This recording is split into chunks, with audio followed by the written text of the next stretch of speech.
নিরামিষ ডাঁটা চচ্চড়ি আজ করলাম। তেজপাতা দিলাম, শুকনো লঙ্কা দিলাম,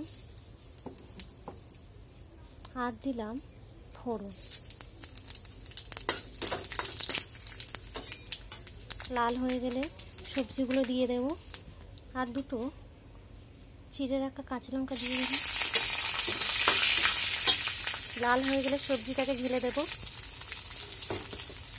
সবজিটাকে ঢেলে দিলাম, একটু হালকা নাড়াচাড়া করে নিতে হবে।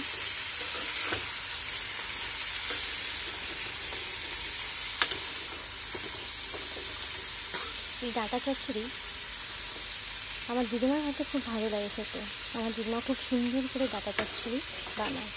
আজকেও আমি ট্রাই করলাম ডাঁটা, মানে নোটে শাকের ডাঁটা আর তরুল আলু দিয়ে। নাড়াচাড়ার পর ঢাকনা দিয়ে একটু ঢাকা দিয়ে দিলাম।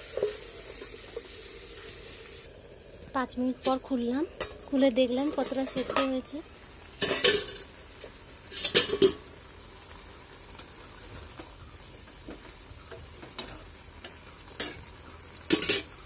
পরিমাণ মতো লবণ দিলাম, তারপর একটু নাড়াচাড়া করে নিলাম। পরিমাণ মতো হলুদ গুঁড়ো দেব,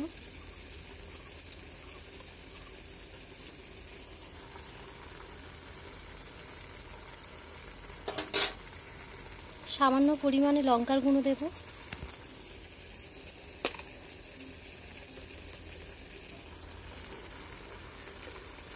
তারপর একটু নাড়াচাড়া করে নেব।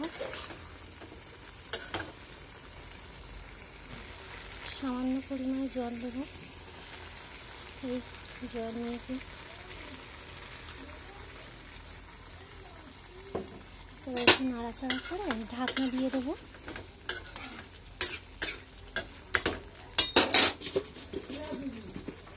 ঢাকা দিয়ে দিলাম। এখানে 5 মিনিট পর খুলবো।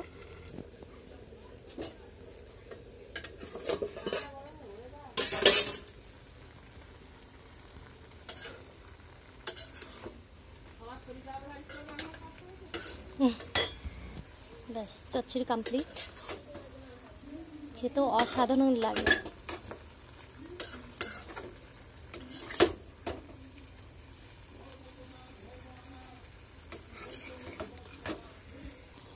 দেখতে কি অসাধারণ হয়েছে দেখুন। এই চচ্চড়ি দিয়েই ভাত খাওয়া হয়ে যাবে আজকে, মাছ আর লাগবে না। ব্যাস, নামিয়ে নিলাম। কমপ্লিট ডাঁটা চচ্চড়ি। কেমন হয়েছে অবশ্যই জানাবেন। একটা লাইক এবং পাশে থাকবেন। Bye bye.